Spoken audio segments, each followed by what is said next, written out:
Okay, so here's another old exam question I want to talk through. This one, we will just go straight into it, sharing screen.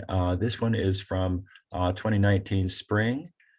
This is exam 3, and of course, we're about to prepare for exam 2, but sometimes the schedules are a little different, and a question that is late in the exam 2 material one semester might be early exam 3 in a different semester, and that's what happened here. Okay, so something to keep in mind.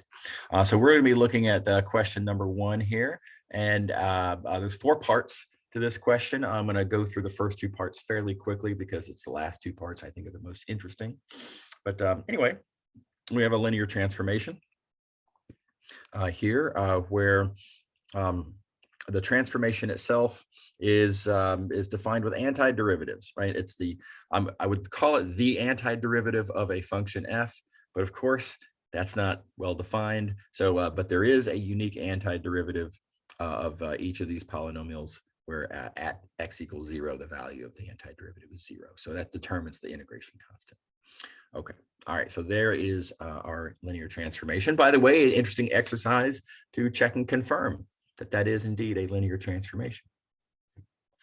Something to think about. Anyway, within the domain P2, there are 2 different bases that we're going to look at. We're going to look at this basis and also this basis. In other words, what you might call sort of a standard-ish basis in P2, and then a very non-standard basis, which might be, depending on the circumstances, really convenient for some specific purposes, but then which I might want to convert back into the natural basis that's convenient for maybe what I might be doing later. Okay, and then likewise in the target, we have 2 different bases. There's the standard-ish basis and some other basis, again, possibly useful for some other reason. We're not going to worry about those reasons in this exercise. First of all, we want to find what is the matrix representing this transformation with respect to the standard bases, standard air quotes. Okay, so the process here, and again, I'll be quick on this because this is very straightforward. You take your input basis vectors, you do the linear transformation to them, right? And you can, that's no big deal. That linear transformation, taking the unique antiderivative with f of 0 equal to 0, you can just crank those out, right? That's calc 2. Those are those antiderivatives. And then these columns that we're computing are the S3 coordinates. Coordinates with respect to the output basis. So we're going to write those as linear combinations of those, and those coefficients are the columns of the matrix that we are interested in. Okay, so very pat, right down the pipe, standard sort of a question. Okay. All right, now moving along. Next part of the question is to find these change of basis matrices. Again, this is also very straightforward. A change of basis matrix, nothing happens in the transformation itself. So I'm just looking at these input vectors and writing their coordinates with respect to these output bases. Well, these output bases are our standard bases, so I can just see the coordinates right here. So there's, for example, that's 1, 1, 0, etc. Okay. All right. Now, where it gets interesting is with part C. Part C says that now we understand how to write this matrix M. That we know. Right? We've worked that out. But we want to know how we could instead write the matrix representing the transformation with respect to these other bases. And of course, we know this is going to be a conjugation, right? We do it with the usual change of basis for linear transformations. So the first thing I want to write down is I want to write that out as a it's not exactly a conjugation. I want to write it out as a product, right? With bases indicated. right? And I think this is a really important point. If you try to sort of memorize your way through of, oh, well, if you're going from standard to non-standard, then it's like this. And if you're going from, the other way, then it's like that. And if the change of basis matrix is inverted, then you do it this other way. There's too many cases. You will forget. It's a question of time. And if you don't forget this semester, well, you'll certainly forget in the future. So please don't try to memorize your way out of this sort of a situation. It's much easier to just argue directly that, well, look, this is the one I know. Excuse me. This is the one I know. This is the one I want. And obviously, if I want to start with script V basis for my inputs, and if I want to be able to make use of doing the linear transformation, but I need it to be an S2 language in order to be able to do that, well, then my first step is going to have to be, I'm going to have to convert from V to S2 so that that'll be consistent. And then likewise, this transformation here is going to spit out results in S3 language. I don't want S3 language. I want W language. Right. Well, okay, fine. So then I have to convert from S3 to W. Okay, so very straightforward if you just kind of write down what you have, what you want, and fit the Legos together, right? Okay. All right. Now, so that is our, this is what we know. And what I have been asked is to rewrite this matrix that we're interested in as QMR. Okay, well, so then fine. What that clearly means is that this is that, and this is that. Now, I guess I could just find those matrices, but do notice that the question gives us a choice, right? So I don't have to find, for example, R. I can find either R or R inverse, whichever I prefer, and I prefer the one that's the most convenient, right? So let's ask ourselves, is this matrix R, change of basis from V to S2, is that convenient? Or might it possibly be more convenient to find its inverse? Well, let's think about that. The change of basis from V to S2, I already know it, boom, right? So that's going to be hard to beat that for convenient. Why would I want to compute its inverse? That wouldn't make any sense at all. Let's just find that one. So, so we do indeed find R. It is that matrix right there. It's listed on the previous page, and that's fine. You can do this if you're referring to something you've already written down. That's fine. Okay. Okay. Now, same situation though, and thinking about the other one, thinking about this matrix Q. That I see is change of basis from S3 to W. Change of basis from S3 to W. Is that what this is? No, that's change of basis from W to S3. So I don't already have that matrix. I don't already have Q.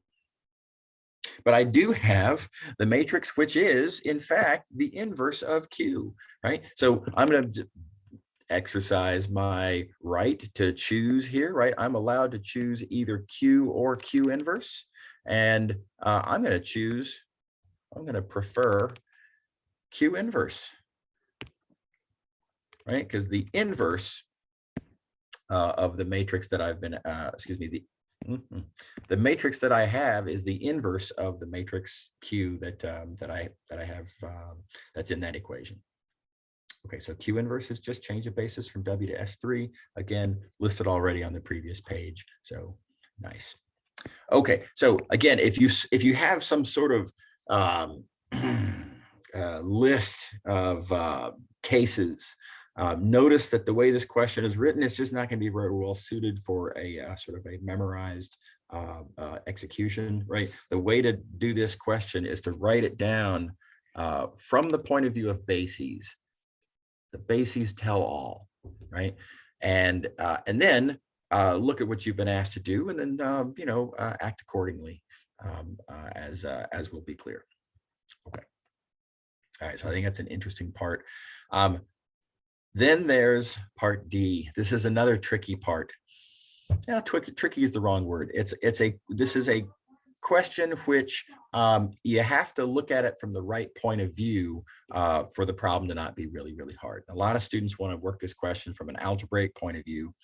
Let's dive in. We have here a certain given that there's some function here, whatever that is. There's some function whose image in the language of the W basis is known. Okay, whatever. And we want to compute this other thing over here, right? We want to apply a certain matrix representing the transformation with respect to certain bases to that function's coordinates with respect to the S2 basis. Right, it's very cryptic and opaque. I think the best way to do problems like this is to let the diagram do the thinking for you. It's so much more convenient than trying to take an algebraic point of view on this. And I guess I'll have to zoom out one notch here. Here's the diagram representing our circumstance. And before we start using it, let's talk about where this diagram came from. And let's see, I will do this first, make it nice and big so we can see it. And recall we have this linear transformation from P2 to P3. And recall in the domain, though, we had the S2 basis. And the target, we had the S3 basis. We have our kind of standard bases for domain and target. And so you might say this part of the diagram here is how we understand T from the point of view of those input and output bases, respectively. Whereas we also have this other basis in the domain. We have this other basis in the target. There's no law that says we have to use the standard basis, right? So we have this face of this pyramid, prism. That is basically a diagram representing how I understand T with respect to these other bases, right? And then you notice that these they fit together. Of course, they're describing the same linear transformation, so they sort of fit together at the top. And then you notice that this face here is really just there's no linear transformation T happening in this part of the picture here. This is just saying that vectors in what are eventually going to be my domain, but the vectors in this vector space can be thought of with respect to two different bases, and there's change of basis from the one set of coordinates to the other. And likewise over here, there's a change of basis circumstance, two different bases, change of basis I can talk about in that target. Okay. All right, so this is the world in which we are doing business. And as y'all heard me say in the lectures, let me repeat while I'm here. This discussion here that we thought of about in terms of, wait a minute, what do I have? What do I need? Making the Legos fit together. That whole diagram, this whole equation is represented very well on this diagram. It just says that that can be related to this by way of these change of basis matrices, like so. Right. So anyway, part C, you could take to the point of view of thinking about part C from the point of view of this diagram. But, you don't have to. Okay, but to this question itself, I really think this diagram is key. Let's look at what we have and what we want and see what the diagram does for us, right? So, okay, we were given that I've got some function. I'm going to apply the linear transformation T to it. Then I'm going to look at its W coordinates. Okay, well, I've started, here's some initial function. I apply T, and then I look at its W coordinates, and that's something I know. Okay, so I know that thing. What do I want? What I want is to take that same function. I want to look at its S2 coordinates. And to those S2 coordinates, well, I'm going to multiply by this matrix representing t with respect to those standard bases. Okay, so S2, taking that same function, writing down the S2 coordinates, multiplying by the matrix representing t with respect to those. That's what I want. Okay. So there's what I have, there's what I want. And look at what the diagram does for us. It's just so powerfully convenient. The diagram as much as tells us that, oh, okay, well, I just need to do a change of basis then, right? I have the W coordinates of something. I want, it seems, the S3 coordinates of that same thing. So we're just going to multiply by the change of basis matrix from W to S. Notice we are multiplying that by that vector that we are given, right? Multiplying by the given vector. The matrix we're multiplying it by is this change of basis from W to S that we have from the previous page. And that will result in this vector here that we want right there. Okay. So again, I'm a big fan. I hope you will be too. The diagram really does help us out here. Turns what would otherwise be a cryptic mess, impenetrable. How do I even get started? Into a really easy question. Really, ultimately, I mean, once you got the diagram written down, it's one matrix multiplication. Before I end this recording, I do want to say one little other quick thing. I want to talk about this business right here. This is just an algebraic justification of what the diagram's doing for us. I do think it's unappealing to look at, right? I mean, it looks like this great big mess of funny looking symbols, seemingly a little bit cryptic. But let's think it through real quick. So what this starts off with is the observation that the thing that we want could be interpreted differently as, well, that, namely taking a function, doing the transformation, looking at S3 coordinates. So this first equation here is really just an observation of what I'm going to call this part of the diagram. You might say this is just the observation that, yeah, that's what that matrix does. That's arguably the definition of that matrix. But that's the matrix, which means that going up and over, or over and down, is the same as down and over.